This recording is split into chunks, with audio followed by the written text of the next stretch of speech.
memang udah punya apa ya, semacam cita-cita kalau misalnya nanti ini lanjut itu akan bercerita tentang apa gitu. Makanya pas nulis memang udah berusaha menyisakan ruang-ruang yang gak terlalu dibuka di season 1 gitu, supaya nanti ketika lanjut ke season 2 itu memang perjalanan hidupnya Ira Gita tuh bisa kita jelaskan lebih detail lagi, tentunya dengan konflik-konflik yang berbeda, dengan layer-layer masalah yang lebih berbeda gitu. Dan ternyata benar, alhamdulillah sambutannya baik season 1 dan MD Entertainment dan Prime Video juga memberikan kesempatan lagi ke gua untuk ngelanjutin ke season 2.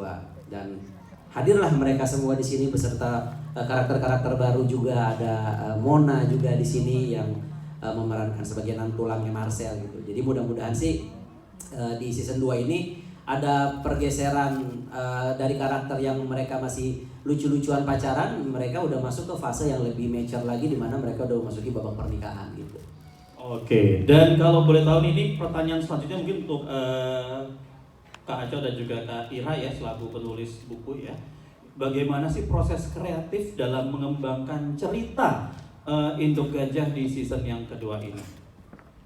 Mengembangkannya ya, yang pertama gue banyak ngobrol sama Ira gitu ya.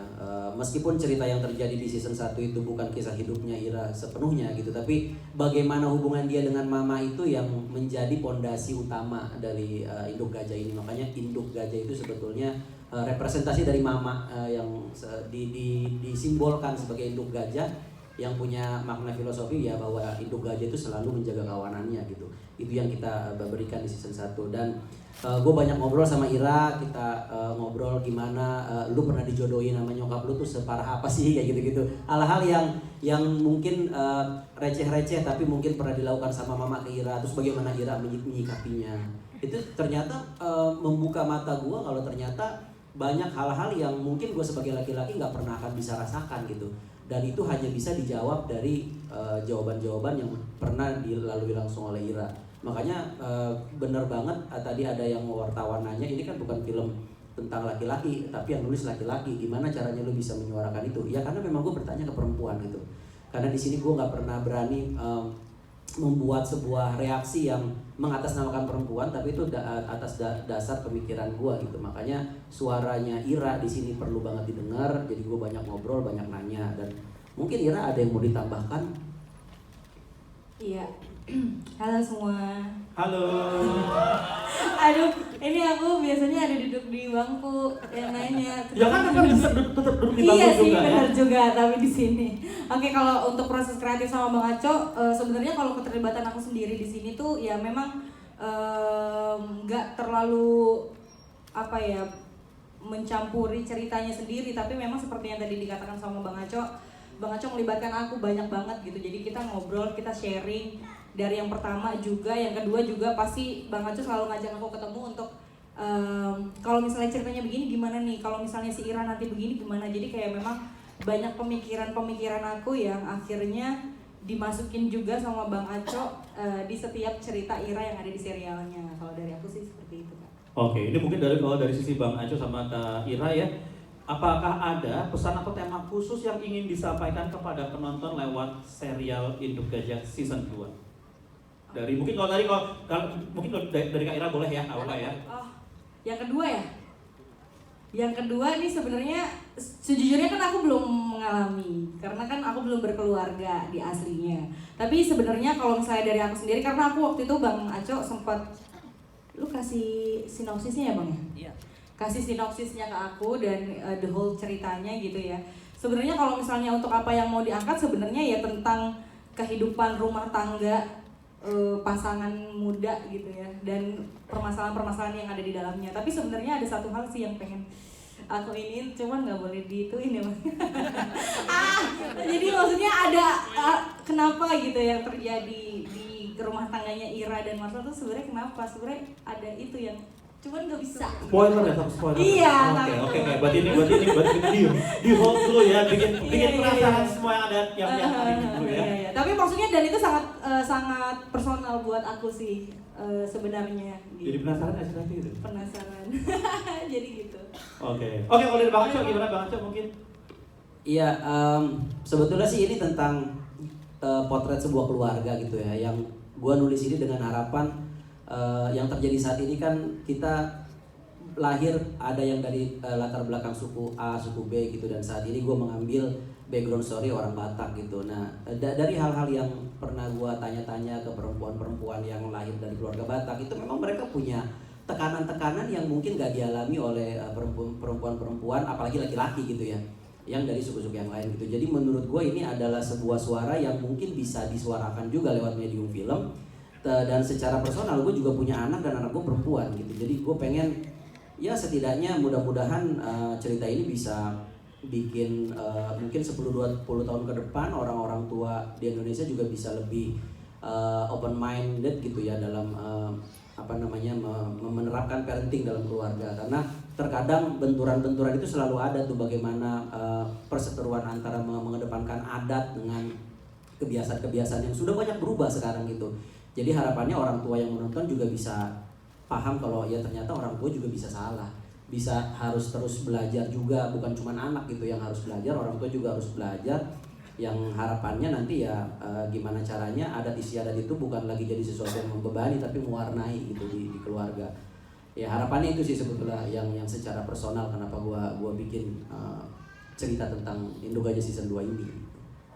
Terima kasih ya Bang Aco dan juga Kak Ira kita. Ini tadi sudah berbincang-bincang dari para dari para kreatornya. Sekarang kita akan berbincang-bincang juga dengan para cast kita. Ini yang pertama ada Marsyanda. Selamat sore Marsyanda. Selamat sore.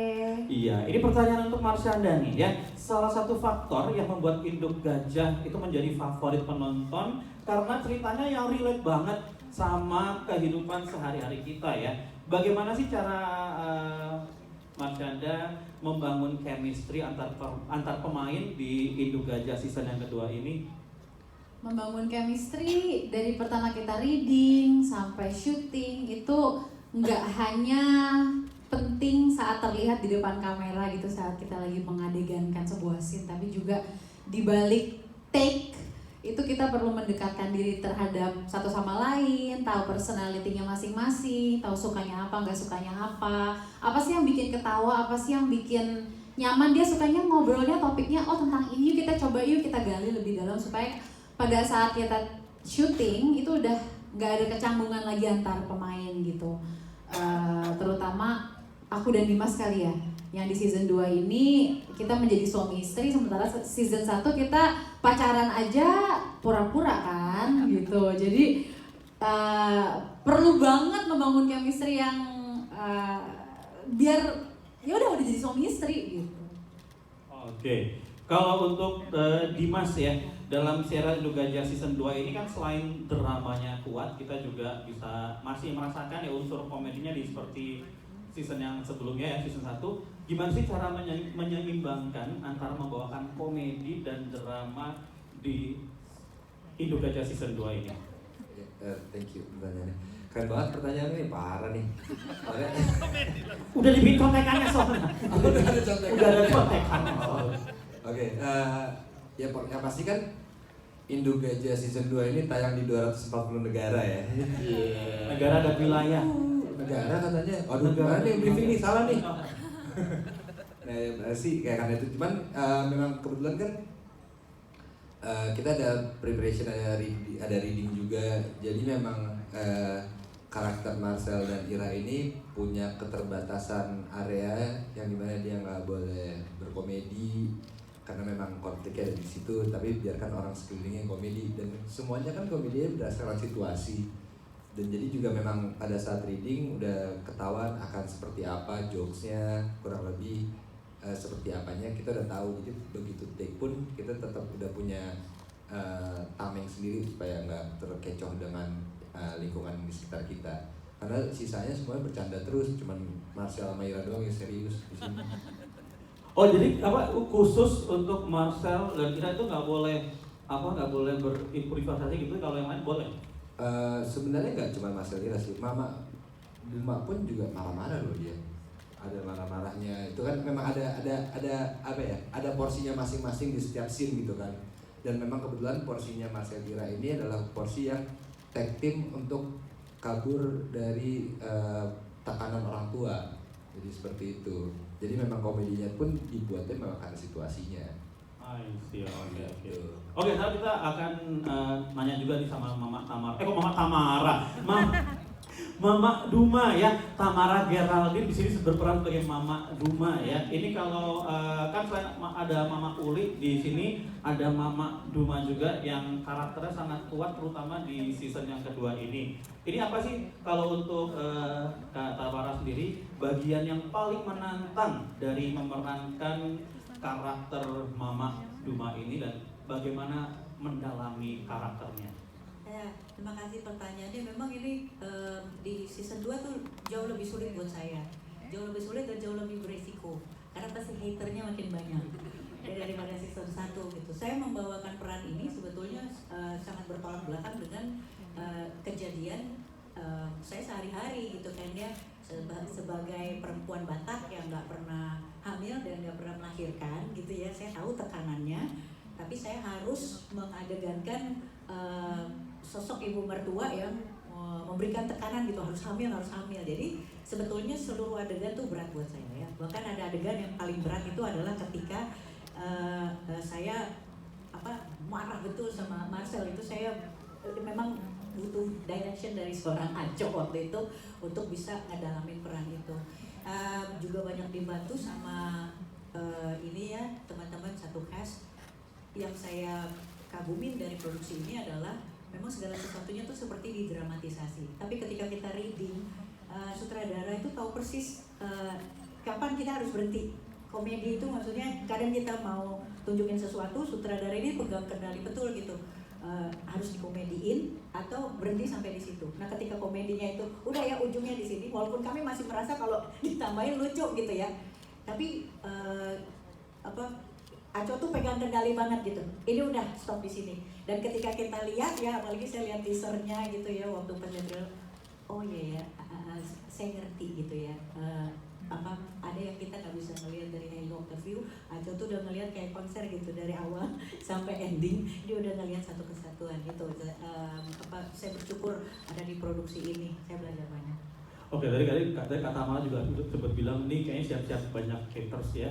Tadi waktu nonton, for your information aja ya. Tadi waktu nonton itu pas adegan-adegan lagi ngebully ya. Itu kiri kanan depan belakang kayak udah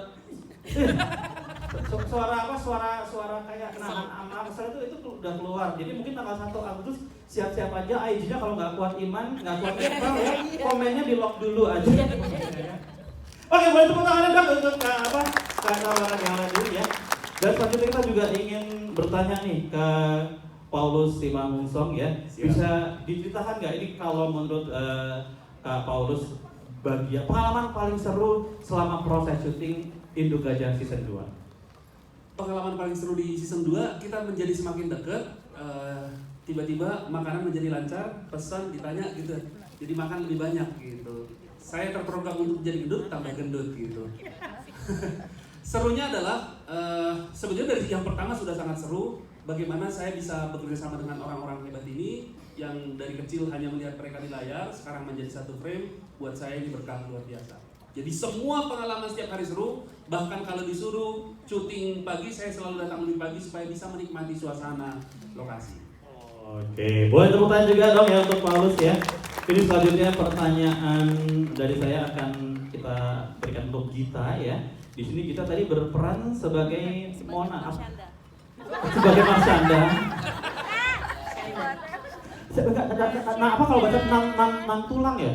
Nang tulang Mona ya, yang tiba-tiba ucuk-ucuk datang katanya mau cuman berkunjung berapa hari, taunya 1 tahun. Jangan sampai kejadian ya di kehidupan nyata kita ya. Kalau orang Batak tapi emang gitu. Oke. Ini kalau dari Kak Gita ya, Kak Gita Bebita, apakah ada adegan nih yang berkesan selama mengikuti proses syuting Induk Gajah season 2? Terima kasih untuk pertanyaannya. Iya. Waktu 30 detik dimulai dari sekarang. Izinkan saya menjawab dengan bahasa Estonia. Oke, jadi ini kan syutingnya pas puasa tuh ceritanya. Banyakannya pas puasa. Dan yang paling membekas buat kita sebagai Nantulang Mona adalah adegan-adegan di, aku nggak tahu sih tadi udah dimainkan atau belum di episode 1 dan 2-nya, tapi adegan-adegan Mona bersama dengan karyawan kafe di bulan puasa adalah hal yang paling aku hindari sebenarnya. Karena traumatis, karena semua yang ada di situ seperti Yanto Ali Akbar, terus juga Samsul Ical Kate digabungkan sama Lilis Boa Sartika, itu adalah combo neraka. Jadi kalau ketika berhadapan sama mereka, terutama Ali Akbar, dia itu selalu punya celetukan yang tidak ada di skrip.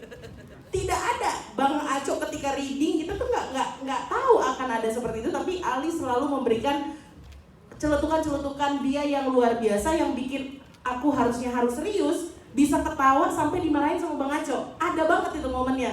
Ketika kayak ngelihat hidung Ali Akbar bergerak aja aku nggak kuat. Beneran sampai kayak kita diambil satu persatu karena aku selalu keganggu sama lubang hidungnya. Tapi beneran demi Allah kalau misalnya semua punya waktu lebih nanti bisa diberhentikan, diulang. Lihat lubang hidungnya Ali. Ganggu, mohon maaf. Untung ngalinya di sini, tapi emang dia ganggu lubang hidungnya. Itu yang paling susah. Bukan sama karakter Nantulang Mona kan, itu kan emosian. Maksudnya dari ujung kaki sampai ujung kepala tuh kayak nggak ada emosi-emosinya kan. Terlihat sabar gitu. Ketika tadi di kolam renang harus teriak, bulan puasa, itu tuh sakit. Tenggorokanku tuh sakit gitu. Dan emang aku anaknya kan emang nggak pemarah, tidak kasar. Ya udah, iya aku kasar, tapi kayaknya nggak sekasar itu, jadi tantangannya di situ gitu Kak. Baik, terima kasih Miss Supranatural kalau ini ya, bukan supranasional ya. Oke, boleh dong tepuk tangan sekali lagi untuk para cast dan para creator kita ya. Tadi secara nggak langsung udah menceritakan serunya proses dari mulai reading, dari mulai pas syuting ya. Ini tadi ada yang nahan emosi, ini ada yang body shaming, body shaming nggak ya kalau hidung itu nggak suka, nggak ya? Itu Kenyataan ya, oke. Kenyataan, jadi nggak apa-apa ya kalau kenyataan ya. Oke, baik kalau gitu kita akan langsung aja ya, kita kasih kesempatan buat teman-teman wartawan di sini, sahabat-sahabat media untuk mengajukan pertanyaan kepada para cast maupun para creator kita. Dipersilahkan nanti bagi yang akan bertanya boleh mengajukan pertanyaan, disebutkan dulu nama dan nama medianya, pertanyaannya ditujukan kepada siapa, dan mohon untuk mengajukan pertanyaan yang fokus kepada serial Induk Gajah season 2 dan tidak menanyakan pertanyaan personal maupun pribadi di forum tanya jawab kali ini. Ya, silakan, mungkin sudah ada yang mau bertanya, ini sudah ada 2 orang ya. Silakan boleh dibantu Mas Ari, nanti disebutkan nama, asal media. Pertanyaannya maksimal 1 orang 2 pertanyaan aja ya, dan dijawab oleh siapa, silakan. Yang dari yang pertama dulu, silakan yang paling depan ya. Boleh berdiri ya. Halo, sebelumnya perkenalkan nama saya Dandi dari Kupas Tuntas Film ID. Untuk pertanyaan pertama lebih ke penasaran aja sih. Untuk yang season 2 ini kan fokusnya lebih ke pasangan Marshall dan Kak Iranya itu nggak mau punya anak dulu ya.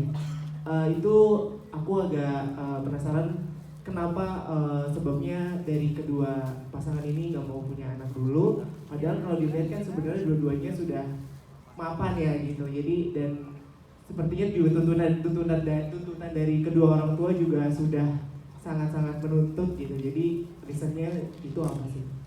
Paling pertanyaan itu aja. Oke, kalau gitu silakan, mungkin boleh langsung dijawab aja ya. Boleh, yang mau jawab langsung ngacak. Iya, sebetulnya itu ada jawabannya, ada banget. Cuman kalau saya jawab sekarang itu akan spoiler banget gitu. Karena itu akan ada di jawabannya, ada di episode-episode di luar yang episode udah ditonton tadi. Karena kan 3 itu kan 1-3 itu baru pengenalan konflik sampai apa yang terjadi di persimpangan jalannya gitu. Tapi apa yang terjadi selanjutnya dan apa sebetulnya yang terjadi di Ira sehingga dia memutuskan untuk menunda dulu. Nah itu kayaknya belum bisa dijawab di sini. Soalnya itu akan jadi spoiler banget gitu. Tapi ada reasonnya, ada reasonnya gitu. There is a reason tapi belum boleh aja. Iya. spoiler kalau kan. Tapi justru aku senang, maksudnya kalau teman-teman mempertanyakan itu ya memang itu tujuannya, supaya orang yang bertanya-tanya kenapa sih gitu, supaya nanti ada payoff-nya gitu, supaya. Berarti berhasil dong ya? Udah nanya, udah Ya nanya. mudah-mudahan ya. Tinggal nanti apakah dia setelah menonton jawabannya apakah cukup puas atau enggak. Tapi setidaknya men-trigger pertanyaan itu ya memang itu sudah kita memang niatkan gitu, supaya kenapa di potret kehidupan mereka yang sepertinya baik-baik saja kok memutuskan untuk menunda punya anak gitu. Oke. Tuh Mas Dandi jawabannya udah langsung jawab ya. Jangan lupa Melatu Agustus. Minggu depan lagi juga nonton terus ya, jangan sampai kelewatan ya. Oke, kalau gitu silakan. Ini tadi penanyaan selanjutnya ini ada boleh dibantu lagi Mas Ari, silakan ya. Silakan sekali lagi untuk nanti akan bertanya disebutkan nama, asal media dan ditujukan ke siapa. Maksimal 1 penanya 2 pertanyaan. Silakan. Terima kasih. Selamat sore. Perkenalkan saya Fatih dari Komnas. Saya ingin bertanya ke tadi Mas dan ke Kak Masya. Kalian kan bermain serial ini dari season 1 ya sebagai Ira dan Marcel. Di season pertama itu kalian memiliki dinamika gitu, dari Ira insecure umur 30 ketika dari orang tua di segera mencari pasangan hidup, itu juga dengan Marcel gitu kan. Dan lanjut di season 2 kalian berdua memainkan peran bersama namun dengan layer masalah dan dinamika yang berbeda gitu, dalam rumah tangga, bersama orang tua, kemudian menunda punya keturunan dan tekanan dari pekerjaan gitu. Nah, dari karakter yang kalian mainkan itu bagaimana cara kalian mengartikannya gitu? Apa yang bisa kalian bagi kepada penonton di sini dari karakter kalian yang mainkan dari kedua dinamika yang berbeda tadi, seperti itu. Kemudian untuk Mas sutradara, Mas Saco juga kan sudah memegang serial ini dari season 1 ya, kemudian lanjut ke season 2.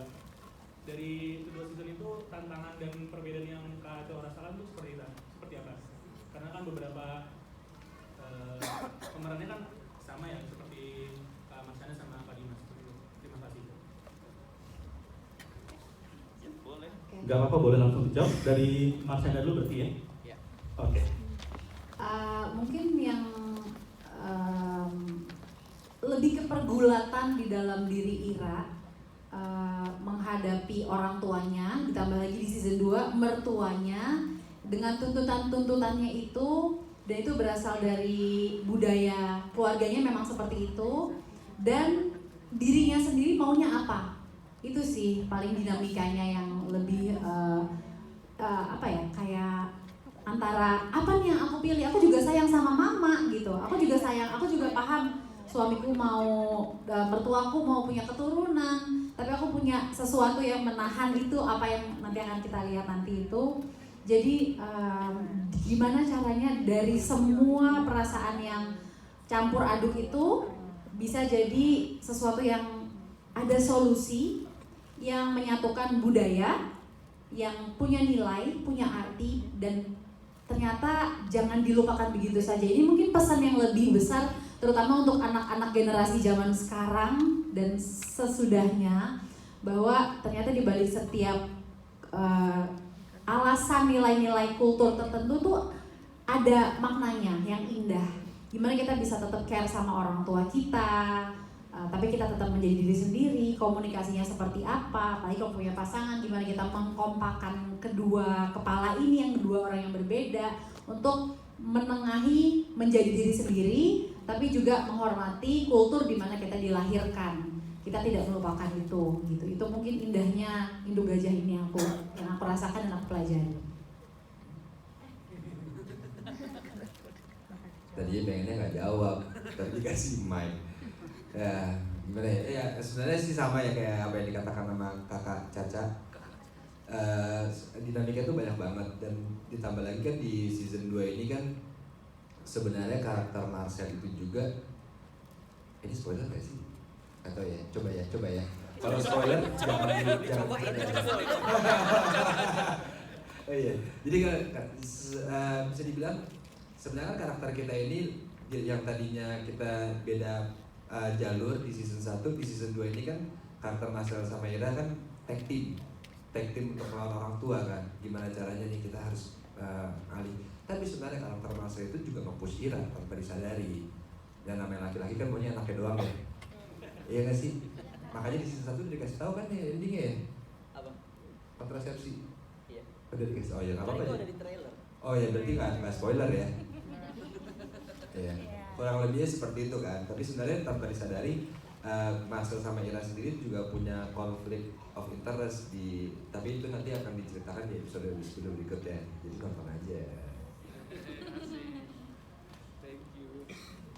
Kalau dari season 1 ke season 2 itu memang beban terberatnya adalah gimana caranya membuat series ini tetap komedi sementara konfliknya jauh lebih berat gitu, karena kan udah masuk ke ranah pernikahan. Artinya jokes-jokesnya pun pasti akan menyesuaikan, akan lebih dewasa. Cara-cara mereka merespon juga udah bukan lagi seperti Ira dan Marcel yang masih muda, yang masih mencari pasangan, yang cuma dijodoh-jodohin, yang sebetulnya kalau ada masalah ya udah sementok-mentoknya paling putus selesai gitu. Tapi kalau udah menikah kan nggak sesederhana itu gitu. Apalagi di sini ada tekanan juga dari orang tua, ada unsur kedaerahan juga, beban penerus marga juga yang disuarakan di sini. Jadi tantangannya di situ gimana caranya meramu ini semua untuk tetap menjadi sebuah serial drama komedi keluarga gitu.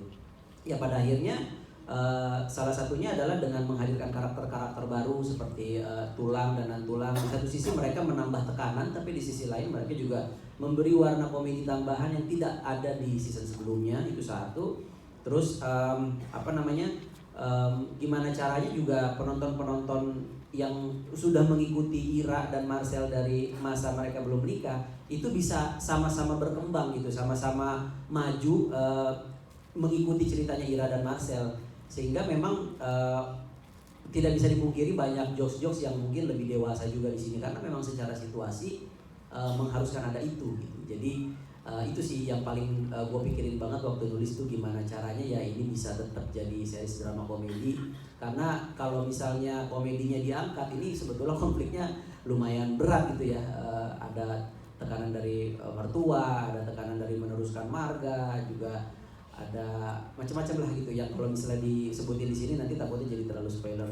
Tapi setelah gue ngeliat hasilnya di editing, ruang editing gitu ya, ternyata memang ada sesuatu yang berbeda dan bisa memberikan komedi yang punya warna tersendiri gitu, yang berbeda dengan season 1. Memang lebih dewasa, tapi menurut gue ini akan punya relatability yang lebih luas lagi, karena yang tadinya hanya untuk orang-orang yang masih cari jodoh, ini udah masuk ke keluarga yang udah menikah gitu. Jadi mudah-mudahan interaksi anak dan orang tua, juga suami dan istri itu jadi lebih solid lagi yang ada di tontonan di season 2 ini gitu.